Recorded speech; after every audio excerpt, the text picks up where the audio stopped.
जय हिंद दोस्तों। देखिए, बहुत बहुत स्वागत है आपका आज के इस वीडियो में। गाइस, मैंने आपको कल एक क्वेश्चन दिया था घर से करने के लिए, लेकिन किसी का भी आंसर उसका नहीं आया। ये बहुत अफसोस की बात है। ठीक है, तो मैंने क्वेश्चन दिया था आपको कि निम्नलिखित में से किसके मध्य जड़त्व का मान अधिकतम होता है। मतलब जो इनर्शिया होता है वो सबसे ज़्यादा जो है वो कहाँ पे होता है। तो ये मैंने आपसे क्वेश्चन पूछा था, तो इसका सही आंसर होगा रेलगाड़ी और हवाई जहाज़ में जो जड़त्व होता है वो सबसे ज़्यादा होता है। ठीक है, देखिए, इसका मैं थोड़ा सा आपको सॉल्यूशन बता देता हूँ कि किसी भी वस्तु का एक प्राकृतिक गुण जो उसकी वस्तु या विराम या गति की अवस्था में परिवर्तन का विरोध करता है, जड़त्व कहलाता है। एक भारी वस्तु का जड़त्व अधिक होता है। ठीक है, अर्थात वस्तु का जड़त्व उसके भार का समानुपाती होता है। अर्थात भार बढ़ने के साथ जड़त्व भी बढ़ता है। मतलब जितना ज़्यादा वस्तु को भार होगा उतना ही ज़्यादा उसका जड़त्व होगा, तथा भार घटने के साथ वस्तु का जड़त्व कम होता है। उदाहरण के लिए रेलगाड़ी, हवाई जहाज, बस आदि भारी वाहन है जिसके जड़त्वमान सबसे अधिक होगा। ठीक है, तो ये लास्ट क्वेश्चन कल का था जो मैंने आपको घर से दिया था करने के लिए, बट आपने इसका आंसर दिया नहीं। कोई बात नहीं, चलिए, होता है। आज की वीडियो हम शुरू करते हैं, और आज की वीडियो में हम जो टॉपिक है हमारा आज का नया, वो है हमारा फोर्स। ठीक है, नया टॉपिक आज का हमारा फोर्स है जिसको हम आज शुरू करने वाले हैं। और यहाँ से जो भी इंपॉर्टेंट क्वेश्चन बन सकते हैं, ठीक है, यहाँ पे हमारे 40 क्वेश्चन बनेंगे, और ये 40 क्वेश्चन में पूरा का पूरा जो फोर्स टॉपिक है वो पूरा खत्म हो जाएगा। ठीक है, 40 टॉपिक और बहुत बेहतरीन तरीके से हर एक क्वेश्चन को अच्छे से देखेंगे। तो चलिए शुरू करते हैं पहले क्वेश्चन के साथ। सबसे पहले आप समझ लीजिए फोर्स होता क्या है। तो फर्स्ट फोर्स जो होता है, देखिए, बल जो होता है, जैसे कोई मान लीजिए मेरे सामने ऑब्जेक्ट रखा हुआ है, इस पर मैं कोई इधर से मान लो इसको ढकेलने की कोशिश करता हूँ, तो जब भी अगर इसको मैं पुश करता हूँ, ठीक है, अब जब मैं इसको पुश करूँगा तो ये अपनी स्थान बदलेगा, मतलब यहाँ से यहाँ आ जाएगा। तो यही मैंने फोर्स के द्वारा किया है। तो यही एक फोर्स यानी कि बल होता है, और ये हमेशा एक दिशा में होता है। मतलब इसके लिए दिशा ज़रूरी होती है, बिना दिशा के हम फोर्स नहीं लगा सकते। तो अब ये दिशा में लगाया मैंने, तभी तो यहाँ से हट के यहाँ पे आ गया। तो यही मेरा क्या हो गया, फोर्स हो गया, याद रखिएगा। ठीक है, चलिए, तो यहाँ पे देखो क्वेश्चन था हमारा, मेरा 440 में। यहाँ पे क्वेश्चन देखेंगे, ये कह रहा है सर, ये यदि एक एम द्रव्यमान, ठीक है, यदि एक एम द्रव्यमान वाली वस्तु को जमीन से एच ऊंचाई तक उठाया जाता है, कहाँ तक, एच ऊंचाई तक उठाया जाता है, तो इस क्रिया के लिए बल की आवश्यकता होती है। वस्तु को उठाने के लिए आवश्यक न्यूनतम बल डैश के समान होता है। मतलब जो बल होगा वो किसके समान यहाँ पे होगा, ये आपको मुझे बताना है। देखो,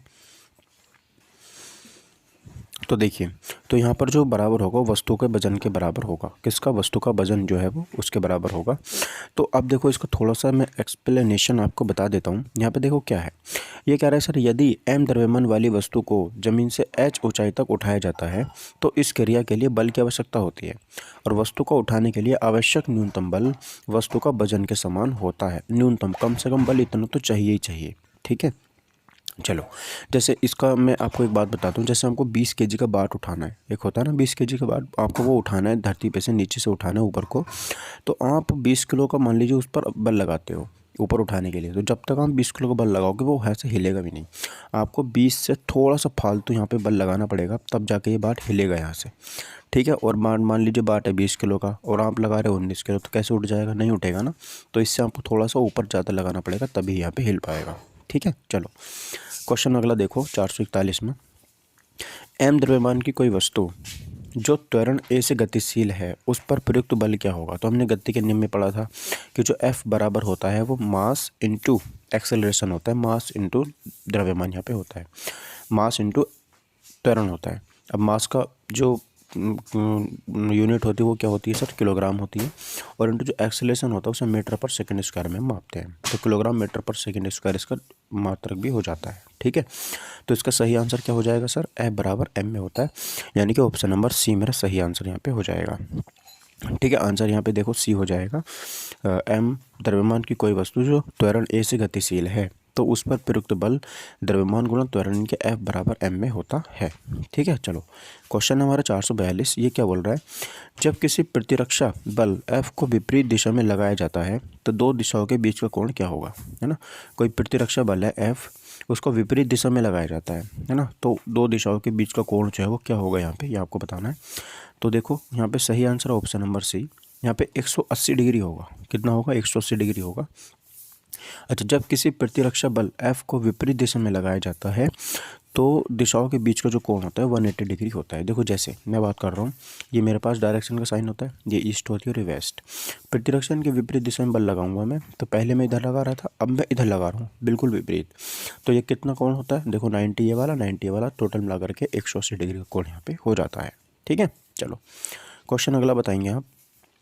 443, निम्नलिखित में से कौन सी भौतिक इकाई एक वस्तु की स्थिर या एक समान गतिशील स्थिति को बदलती या बदलने का प्रयास करती है? संवेग, बल, द्रव्यमान, जड़त्व। बताओ क्या होगा सही आंसर। तो देखो यहाँ पे जो इस क्वेश्चन का मतलब उसकी जो उसकी स्थिति है उसमें बदलने का प्रयास कर रहा है।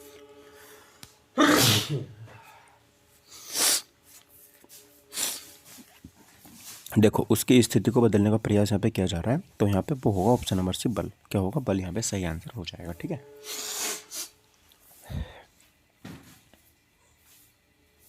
देखो ये कह रहा है सर यहाँ पे कि देखो वह भौतिक इकाई जो एक वस्तु की स्थिर या एक समान गतिशील स्थिति को बदलती है या बदलने का प्रयास करती है वह बल कहलाती है। बल का SI मात्रक न्यूटन होता है।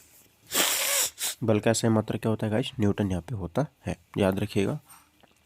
ठीक है, किसी की भी स्थिति में आपको परिवर्तन लेके आना है तो आपको उस पर फोर्स लगाना पड़ेगा, तब तक उसकी स्थिति में परिवर्तन नहीं होगा, याद रखिएगा इस बात को। ठीक, चलिए अब देखते हैं 444वां क्वेश्चन। ये क्या बोल रहा है सर कि कोई वस्तु सतत चाल से गति करती है। ठीक है, सतत चाल से गति करती है जब इस पर कोई डैश न लग रहा हो। तो क्या नहीं लग रहा हो, अगर हम उस पर कोई बल ना लगाएं, क्या लगा, बल ना लगाएं, तो वो जिस गति से चल रही है उसी गति से चलती रहेगी। ठीक है, तो ये आप बात याद रखिएगा। तो 444 का सी क्वेश्चन सही, सी आंसर सही हो जाएगा। देखो अगर मैं उस पर कोई बाहर का बल ना लगाऊं तब तक वो अपनी एक समान गति से चलती रहेगी। और सबसे यहाँ से क्वेश्चन इंपॉर्टेंट बन सकता है कि जो बल होती है वो एक सदिश राशि होती है। बल क्या होती है, एक सदिश राशि होती है, इसका जो मात्रक होता है वो न्यूटन होता है। ठीक है, बल का मात्रक क्या होता है, न्यूटन यहाँ पे होता है। अगला क्वेश्चन देखो, निम्नलिखित में से कौन सा प्रकृति में कभी अकेले नहीं होता। कौन है जो प्रकृति में कभी भी अकेले नहीं होता है? तो ऑप्शन नंबर बी, बल कभी भी अकेले नहीं होता। कैसे नहीं होता, देखो यहाँ पे मैं बताता हूँ आपको कि बल एक ऐसी सदिश राशि है जो प्रकृति में कभी भी अकेले नहीं पाई जाती है, अर्थात यह संयुक्त अवस्था में पाई जाती है। जैसे एक वस्तु द्वारा ही किसी दूसरी वस्तु पर बल लगाया जा सकता है, अर्थात समस्त वस्तुओं पर पृथ्वी अपने गुरुत्व के कारण गुरुत्व बल F बराबर mg लगाती है। F बराबर mg लगाती है। तो बल कभी भी पृथ्वी पर अकेले नहीं पाया जाता, कोई ना कोई किसी न किसी पर बल हमेशा लगाता रहता है। ये बात हमें याद रखनी है। ठीक है सर, चलिए क्वेश्चन है अगला 446, निम्नलिखित में से कौन सा एक वस्तु पर लागू संतुलित बल का प्रभाव है? संतुलित बल का प्रभाव है, ये आपको बताना है। सही आंसर क्या होगा, देखिए पहला ऑप्शन है सर एक वस्तु की आकृति में परिवर्तन। अच्छा, वस्तु पर संतुलित बल का बताना है। संतुलित बल आपको पता है बैलेंस करना, संतुलित करना है ना, संतुलन में लेके आना चीज़ों को। तो क्या आकृति में परिवर्तन से होगा? नहीं सर। तो क्या वस्तु की स्थिर अवस्था में परिवर्तन? जी नहीं, ये भी नहीं होगा सर। अगला ऑप्शन देखते हैं, देखिए यहाँ पे देखते हैं सर, तो एक वस्तु की गति दिशा में परिवर्तन, बिल्कुल सही है। गति की दिशा में परिवर्तन करने से यही ऑप्शन सही हो जाएगा, ऑप्शन नंबर सी। देखो यदि वस्तु पर लगने वाले सभी बलों का परिणामी बल शून्य हो, है ना, वस्तु पर लगने वाले जितने भी बल हैं वो सारे के सारे शून्य हो जाए न, उनका जो परिणामी बल है वो शून्य हो जाए, तो वस्तु पर लगने वाले बल को संतुलित बल कहते हैं। ठीक है, एक वस्तु पर लागू संतुलित बल के प्रभाव में हमेशा वस्तु की आकृति में परिवर्तन होता है। किसमें परिवर्तन होता है? आकृति में परिवर्तन होता है। इसको आप आगे जाके समझोगे कि जो बल होता परिणामी बल होता है वो शून्य कैसे होता है। ठीक है, एक फॉर्मूला होता है जिसको हम लागू अप्लाई करेंगे आगे। देखो बल बराबर क्या होता है सर, तो द्रव्यमान गुणा त्वरण, यानी कि m/a होता है। यही ऑप्शन नंबर ए मेरा सही यहाँ पे हो जाता है। एक्सप्लेनेशन हमने पहले देख चुके हैं। चलो आगे देखते हैं सर, यहाँ पे क्वेश्चन नंबर अगला, द्रव्यमान गुणा त्वरण क्या कहलाता है? तो सर बल कहलाता है। ऑप्शन नंबर ए मेरा यहाँ पे सही आंसर हो जाएगा। ठीक है, चलो अगला देखो, अब तक तो हमने बल पढ़ा था, लेकिन अब हम प्रतिबल से देखेंगे। प्रतिबल से क्या क्वेश्चन बनता है, ये कह रहे हैं सर प्रतिबल का प्रभाव निम्नलिखित में से किस पर निर्भर करता है? है ना। प्रतिबल का प्रभाव निम्नलिखित में से किस पर निर्भर करता है? तो किस पर निर्भर करता है जो हमारा प्रतिबल होता है? तो ऑप्शन नंबर डी यहाँ पे सही आंसर हो जाएगा। यहाँ पर ही मेरा क्षेत्रफल पर निर्भर करता है, यानी कि ऑप्शन नंबर डी सही आंसर हो जाता है। ठीक है सर, चलिए ऑप्शन नंबर डी। कैसे बात करेंगे, देखिए कैसे कैसे होता है। ये होता है कि किसी अनुप्रस्थ काट के क्षेत्रफल पर कार्यरत आंतरिक प्रतिक्रिया बल को प्रतिबल कहते हैं। प्रतिबल का प्रभाव क्षेत्रफल पर निर्भर करता है। जैसे प्रतिबल बराबर होता है सर F/A, यानी कि प्रतिबल बराबर होता है बल बड़े क्षेत्रफल, यानी कि F/A मेरा सही आंसर यहाँ पे हो जाता है। ठीक है, F/A, बात ध्यान रखिएगा। चलिए आगे बढ़ते हैं अगले क्वेश्चन की तरफ। इसका जो ऐसा मात्रक होता है वो न्यूटन पर मीटर स्क्वायर या पास्कल यहाँ पे होता है। देखो प्रतिबल का जो मात्रक होता है वो पास्कल होता है, याद रखिएगा। इसको हम न्यूटन मीटर स्क्वायर भी बोलते हैं, न्यूटन पर मीटर स्क्वायर, या और न्यूटन पर मीटर स्क्वायर ही पास्कल का मात्रक भी होता है, याद रखिएगा इस बात को, बहुत इंपॉर्टेंट बात है ये। चलो 450 में क्वेश्चन बताएंगे, इसका सही आंसर क्या होगा। क्वेश्चन कह रहा है सर ये भी, मुक्त रूप से गति करने में सक्षम 10 kg द्रव्यमान की एक वस्तु पर जब 10 न्यूटन का बल लगाया जाए तो निम्न में से कौन सा कथन लागू होगा। ठीक है, चलो जल्दी से आंसर बताओ क्या होगा। एक 450वां क्वेश्चन।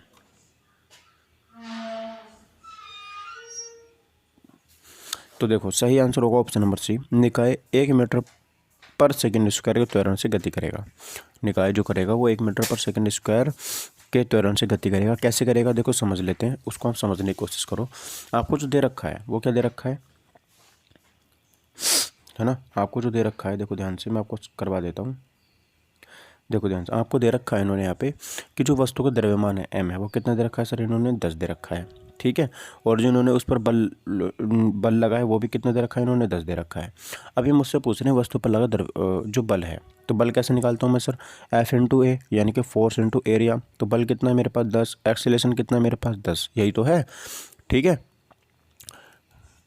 एक सेकेंड, एक्सेलरेशन नहीं दिया मुझे उन्होंने मुझे बल दिया है। बल कितना दे रखा है 10, और द्रव्यमान कितना दे रखा है उन्होंने 10, और एक्सेलरेशन मुझसे पूछा है ना। तो 10 से 10 कट जाएगा, तो एक ए बराबर कितना जाएगा, 1 मीटर पर सेकंड स्क्वायर, यही तो आया था। तो बस यही हमने ज्ञात कर लिया। ठीक है, चलो बढ़ते हैं हम अगले क्वेश्चन की तरफ। अगला क्वेश्चन देखेंगे क्या होगा 450 का। तो ये मेरा सही आंसर यहाँ पे हो जाता है। ठीक है, चलो अब 451वां क्वेश्चन देखते हैं। देखिए 451वां क्वेश्चन क्या कह रहा है, यदि एक वस्तु दोनों सिरों से पकड़कर खींची जाती है तो उस पर लागू बल को क्या कहा जाता है ना। जब एक वस्तु है जो दोनों सिरों से पकड़कर खींची जाती है तो उस पर लागू बल को क्या कहा जाता है। तो ऑप्शन नंबर डी, उसको खिंचाव कहा जाता है। क्या कहा जाता है, उसको खिंचाव जो है वो कहा जाता है, याद रखिएगा। ठीक है, देखो बल वह धक्का या खिंचाव होता है जो एक निकाय द्वारा दूसरे निकाय पर आरोपित किया जाता है। जब किसी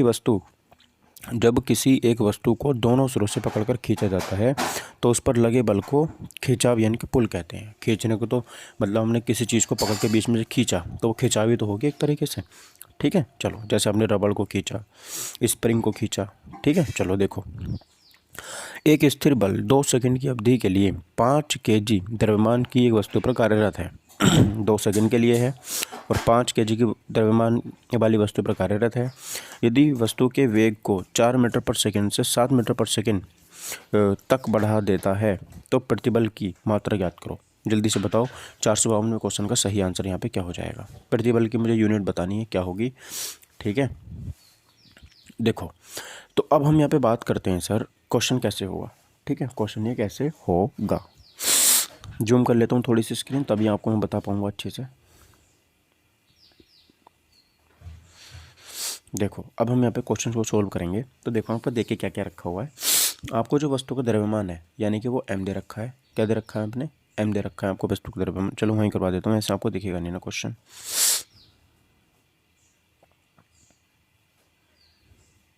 देखो कैसे करेंगे, अब मैं आपको बताता हूँ। आपको वस्तु का द्रव्यमान कितना दे रखा है सर, उन्होंने m, ये 5 kg दे रखा है। वस्तु का प्रारंभिक वेग कितना दे रखा है, इन्होंने 4 दे रखा है। अंतिम वेग कितना दे रखा है, इन्होंने 7 दे रखा है। ठीक है, ये क्या हो गया, अंतिम वेग हो गया, क्योंकि जो लास्ट वाला वेग होता है बढ़ा हुआ उसे अंतिम वेग बोलते हैं। और आपको उसमें लगा समय कितना दे रखा है, इन्होंने t2 यानी कि 2 सेकंड दे रखा है। ठीक है, तो आपको फॉर्मूला पता है मेरा यहाँ पर बल। सबसे पहले बल निकालते हैं। बल बराबर क्या होता है सर, F बराबर m में होता है। अच्छा m कितना दे रखा है आपको, m कितना दे रखा है आपको पता है सर, m भी दे रखा है लेकिन मेरे को त्वरण नहीं दे रखा। एक्सेलरेशन इसमें कहीं नहीं दे रखा।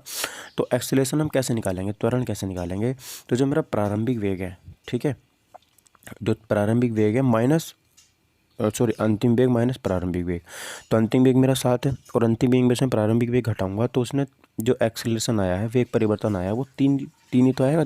7 में 4 गए तो 3 बचेंगे, है ना, 7 में 4 गए तो 3 बचेंगे। तो सर m हो गया 5, a हो गया मेरे पास 3, ठीक है। लेकिन ध्यान से सुनो, अब जो मेरे पास एक्सेलरेशन होता है, वेग परिवर्तन की दर होती है, तो मैं उसे कैसे लिखता हूँ सर, कैसे लिखता हूँ परिवर्तन को, तो डी अंतिम वेग माइनस प्रारंभिक वेग बटे में डी टी, समय भी तो नीचे लिखता हूँ ना, ठीक है। तो जब समय मैं नीचे लिखूँगा तो ध्यान से देखो, टी का मान कितना दे रखा है इन्होंने, 2 दे रखा है ना, है ना, 2 दे रखा है, तो यहाँ से कितना जाएगा, 5 से 15 बटे 2 यानी कि 7.5 न्यूटन। ऑप्शन नंबर सी मेरा सही आंसर हो जाएगा। आपको देखो ये समझ में नहीं आया होगा कि सर मैंने ए कैसे निकाला, तो ए मैंने ऐसे निकाला है। वेग परिवर्तन की दर को कैसे निकालते हैं, वेग परिवर्तन की दर को निकालते हैं सर, जो अंतिम वेग माइनस प्रारंभिक वेग बटे समय कितना लगा, तो 2 सेकंड। तो ए मेरे यहाँ से कितना आ गया सर, 3/2 आ गया। ए कितना आ गया, 3/2 आ गया। अब इसको मुझे एफ बराबर एम में रखना है, बस एफ बराबर एम में। एम मेरा 5 है, ए जो है मेरे पास यहाँ पे इन्होंने 3/2 दे रखा है, तो 15/2 यानी कि 7.5 न्यूटन सही आंसर हो जाएगा, ठीक है। चलो देखो बिल्कुल सेम ऐसे किया होगा, हाँ आया ना, देखो नीचे टी वी माइनस के यू यानी कि वी माइनस के यू अपॉन टी आया ना, हाँ बस यही मुझे करना था। चलो अगला क्वेश्चन देखो, 453 में क्वेश्चन क्या कह रहा है, ये कह रहा है कि सर 30 मीटर पर सेकंड के वेग से गतिमान 100 ग्राम द्रव्यमान की एक क्रिकेट की गेंद को एक खिलाड़ी 0.05 सेकंड में रोक दिया जाता है, खिलाड़ी द्वारा लगाया गया औसत बल क्या होगा। अब की बार इन्होंने मुझसे क्या पूछा है, औसत बल पूछा है, ठीक है।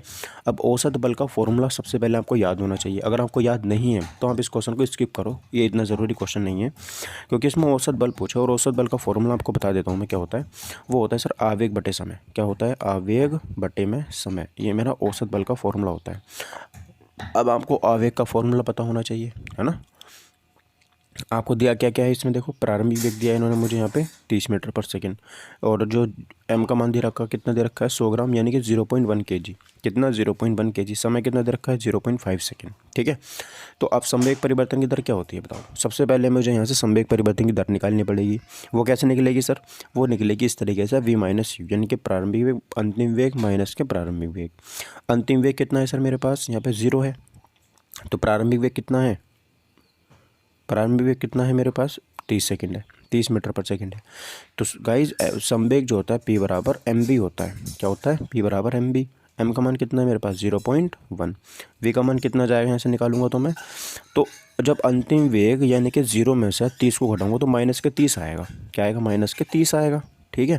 तो अगर मैं इसको यहाँ पे कैलकुलेट करूँगा तो कितना आएगा, माइनस के 3 आएगा, माइनस के 3। तो p बराबर कितना आ गया, 3 आ गया, यानी कि संवेग कितना आ गया, माइनस के 3 हो गया, ठीक है। अब बस औसत बल मैं यहाँ पे रख दूंगा, औसत बल। अब F बराबर क्या होता है सर, G अपॉन टी यानी कि आवेग बटे समय। तो बस माइनस के 3 बटे में समय कितना लग रहा है 0.05। इसको मैं कैलकुलेशन करके काटूंगा तो मेरे पास जो आंसर आएगा माइनस के 60 न्यूटन आएगा। अगर आपको समझ में आया हो तो ठीक है, नहीं आया तो कोई दिक्कत नहीं है, ये क्वेश्चन आएगा नहीं आपके एग्जाम में, ठीक है। चलो अगले क्वेश्चन की तरफ मूव करते हैं। बहुत मतलब उल्टा सीधा क्वेश्चन था ये, इसको करो, ये क्वेश्चन हल्का है, इजी है। एक 2 किलो की वस्तु 4 मीटर पर सेकंड स्क्वायर के त्वरण से गति कर रही है, इस पर लगने वाला कुल बल जो है वो कितना होगा, है ना। 2 kg की वस्तु है, 4 मीटर पर सेकंड स्क्वायर के त्वरण से गति कर रही है, तो इस पर लगने वाला कुल बल जो होगा वो कितना होगा, फोर्स जो होगा वो कितना यहाँ पे होगा, ठीक है। तो F बराबर होता है सर m में, F बराबर क्या होता है, m में होता है। चलिए अब जो फोर्स होगा, है ना, और अब देखो द्रव्यमान कितना दे रखा है इन्होंने मुझे, द्रव्यमान दे रखा है इन्होंने 2, त्वरण कितना दे रखा है इन्होंने मुझे 4, तो कितना हो गया 8 न्यूटन, कितना हो गया 8 न्यूटन। ऑप्शन नंबर डी सही आंसर हो जाएगा। चलो ठीक है, देखो दोस्तों अब मैं बात करता हूँ यहाँ पे अगले क्वेश्चन के बारे में। तो डी आंसर 8 न्यूटन सही आंसर हो गया। अब देखो 100 kg द्रव्यमान के एक पिंड की गति 5 मीटर से 5 मीटर पर 5 सेकंड में 5 मीटर पर सेकंड से 15 मीटर पर सेकंड हो जाती है। तो मैं यहाँ पे अंतिम वेग माइनस प्रारंभिक वेग करूँगा तो 10 मीटर पर सेकंड आ जाएगा। समय 5 सेकंड है, एम का मान 10 kg है। तो उस पर एक समान त्वरण आरोपित है, पिंड पर आरोपित बल की गणना करो, पिंड पर आरोपित बल की गणना करो। ऑप्शन तो आपको वैसे दिख ही गया 200 न्यूटन, बट फिर भी सॉल्यूशन मैं आपको नहीं दिखाऊंगा, सॉल्यूशन आपको खुद से करना पड़ेगा। चलो करो। सॉल्यूशन कैसे करोगे आप? तो देखो क्या क्या दे रखा है, मैंने आपको बता दिया। समय 5 सेकंड है, बल F बराबर m में, तो बिल्कुल सेम प्रोसेस करेंगे हम। तो F बराबर m में होता है, क्या होता है, बराबर m में। अब a का मान, m का मान तो आपको 100 दे रखा है ना, 100। अब इंटू a का मान कैसे रखोगे आप, अंतिम वेग माइनस प्रारंभिक वेग, यानी कि 15 माइनस के 5 यानी कि 10 मीटर पर सेकेंड, ठीक है। और बटे में समय कितना दे रखा है इन्होंने मुझे, 5। तो बस 5 दूनी 10, 200 न्यूटन सही आंसर हो गया, ऑप्शन नंबर डी। इजी था ना, आसान था। चलो छोड़ो इसको, अगला क्वेश्चन बताएंगे आप 256वां। 20 kg द्रव्यमान वाली एक वस्तु का 4 मीटर पर सेकंड स्क्वायर के त्वरण के साथ स्थानांतरण होता है, उस पर लगने वाले बल की गणना करें।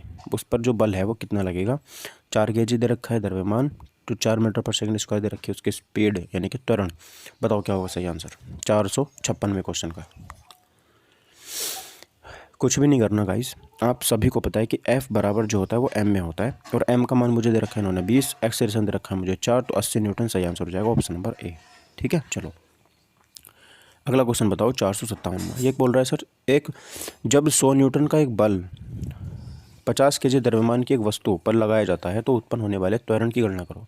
आपके बारे में उन्होंने मुझे त्वरण का मान पूछा है, तो सर F का मान कितना दे रखा है उन्होंने मुझे 100, और m का मान दे रखा है उन्होंने 50, तो a पूछ रहा है, तो 50 दूनी 100 यानी कि 2 मीटर पर सेकंड स्क्वायर। ठीक है, मीटर पर सेकंड स्क्वायर, ये वाला नहीं होगा, माइनस वाला होगा। ठीक है, 457 का ये आंसर होगा। चलो 458 बताएंगे। देखो, एक स्थिर बल 2 सेकंड की अवधि के लिए 5 किलोग्राम द्रव्यमान वाली वस्तु पर कार्य करता है। यह वस्तु के वेग को 6 मीटर पर सेकंड से 8 मीटर पर सेकंड तक बढ़ा देता है। प्रयुक्त बल की मात्रा ज्ञात करें। यानी कि बल की मात्रा यहाँ पे क्या हो जाएगी। तो सर मुझे पता है F बराबर m में होता है, क्या होता है, F बराबर m में होता है। ठीक है, अब F का मान मुझे पता है, F का मान मुझे पता है सर, नहीं, बल मुझे पूछा है। तो m कितना दे रखा है इन्होंने मुझे, m दे रखा है इन्होंने 5 kg। अब मुझसे इन्होंने पूछा है सर, अब मैं देखो अंतिम वेग माइनस प्रारंभिक वेग करूँगा तो कितना हो जाएगा 2, और बटे में भी 2, बटे में टाइम कितना दे रखा है 2 सेकंड, तो 2 से 2 कट जाएगा, 5 इसका सही आंसर हो जाएगा, 5 न्यूटन, ऑप्शन नंबर ए। अगला बताएंगे 459 में क्वेश्चन बताओ। देखो यदि 25 kg के द्रव्यमान वाली कोई वस्तु 8 मीटर पर सेकंड स्क्वायर के समान त्वरण के साथ गतिमान है तो वस्तु द्वारा लगाया गया बल कितना होगा। तो सर बल बराबर F बराबर कितना होता है m में, m इंटू ए, m कितना है 25 kg, और जो त्वरण दे रखा है वो कितना है 8, 25 × 200 न्यूटन, आंसर हो जाएगा ऑप्शन नंबर ए। अगला देखो, किसी पदार्थ पर डैश कार्य करने के बावजूद भी उसके आकार में परिवर्तन न होने का गुण क्या कहलाता है। बताओ क्या कहलाता है। 460वें क्वेश्चन का आंसर क्या होगा।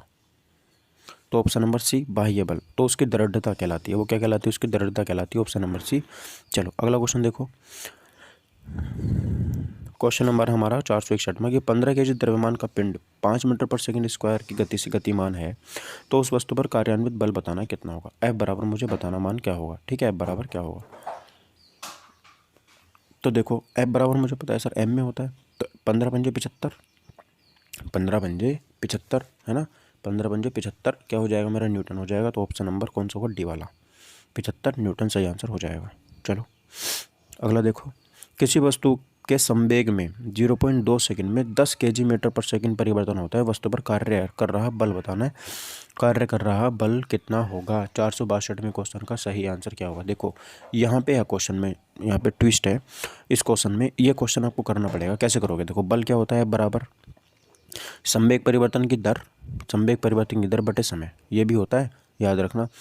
बल क्या होता है, संवेग परिवर्तन की दर बटे समय। तो संवेग परिवर्तन की दर कितनी है सर, 10 मीटर पर सेकंड, 10 kg मीटर पर सेकंड, बटे समय कितना ले रहा है वो 0.02 सेकंड, यही तो ले रहा है। तो बस अब यहाँ से निकालोगे आप तो 500 न्यूटन निकल के आएगा, कितना 500 न्यूटन। ठीक है, तो याद रखना है बराबर संवेग परिवर्तन, संवेग में परिवर्तन बटे समय। ठीक है, चलो अगला क्वेश्चन देखेंगे 463 में क्वेश्चन क्या हो रहा है। निम्नलिखित में से क्या एक वस्तु पर लागू असंतुलित बल का प्रभाव नहीं है। असंतुलित बल का प्रभाव नहीं है 463। यहाँ पे हम बताएंगे 463वें क्वेश्चन का सही आंसर ऑप्शन नंबर सी होगा कि वस्तु की गति में परिवर्तन का कारण नहीं बनता, वस्तु की गति में परिवर्तन का कारण नहीं बनता। ठीक है, चलो अगला क्वेश्चन बताएंगे 464वां। देखिए क्वेश्चन कह रहा है सर कि जब दो समान बल किसी निकाय पर और विपरीत दिशा में कार्य कर रहे हों तो निकाय पर कार्य करने वाला बल बन जाता है। क्या बन जाता है बताओ? 464 का सही आंसर ऑप्शन नंबर बी, वो बन जाता है शून्य। क्या बन जाता है? शून्य यहाँ पे बन जाता है। ठीक है, देखो कैसे, क्यों बन जाता है शून्य? ऐसे बन जाता है, जब दो समान बल किसी निकाय पर विपरीत दिशाओं में काम कर रहे हों तो निकाय पर कार्य करने वाला बल शून्य हो जाता है, क्योंकि दोनों विपरीत बल एक दूसरे को संतुलित करते हैं, इसलिए कोई बल कार्य नहीं करता है। ठीक, चलो अगला क्वेश्चन बताएंगे, क्वेश्चन नंबर 462। जब 8 kg द्रव्यमान की किसी वस्तु पर कोई सतत बल 2 सेकंड कार्य करता है तो यह वस्तु के वेग को 4 मीटर पर सेकंड से 9 मीटर पर सेकंड तक बढ़ा देता है। लगाए गए बल का परिमाण क्या होगा? ये मुझे बताना है 465 का। जल्दी बताओ। बिल्कुल सेम लगाना है, बराबर एम में होता है और एम में संवेग वेग परिवर्तन की तरह लगाओगे। ठीक है, चलो यहाँ पे आप बताओगे आंसर।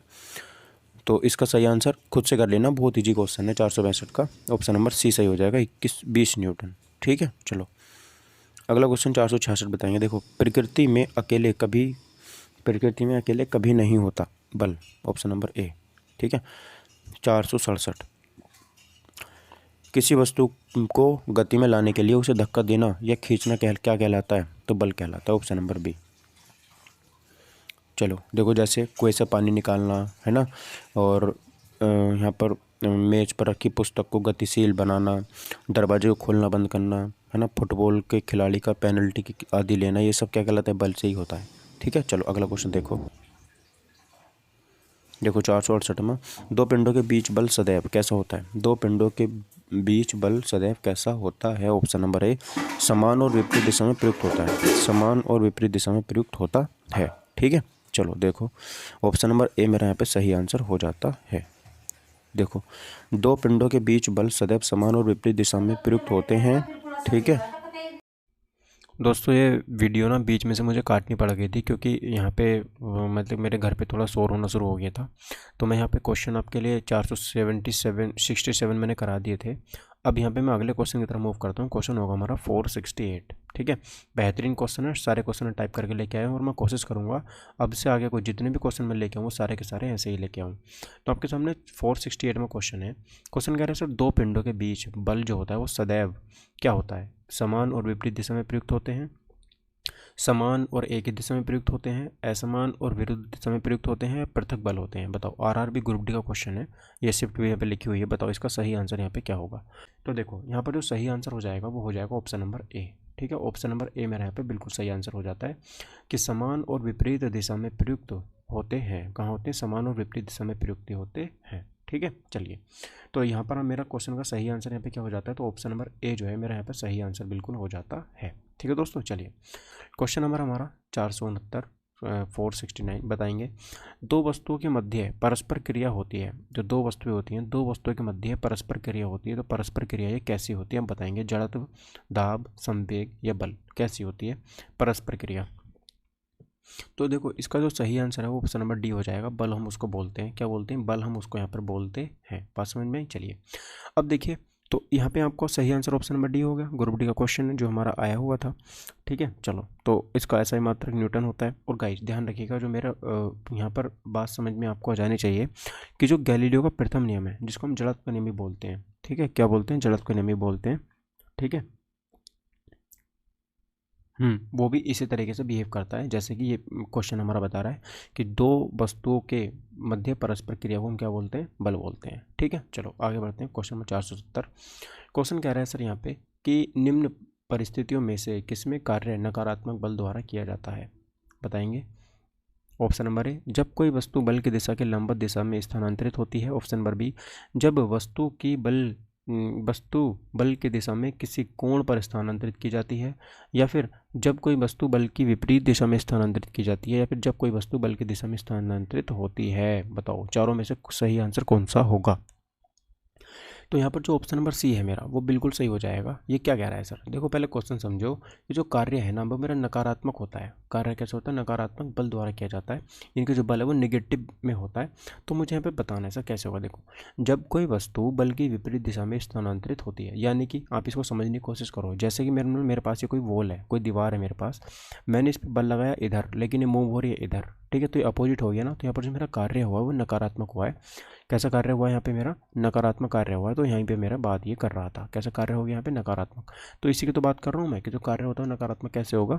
जब मैंने फोर्स तो लगाया सर ईस्ट में, लेकिन जो वस्तु मूव कर रही है वो वेस्ट में मूव कर रही है, तो यहाँ पर नकारात्मक कार्य मेरा हो जाता है। ठीक है, बात समझ में आई आपको? चलिए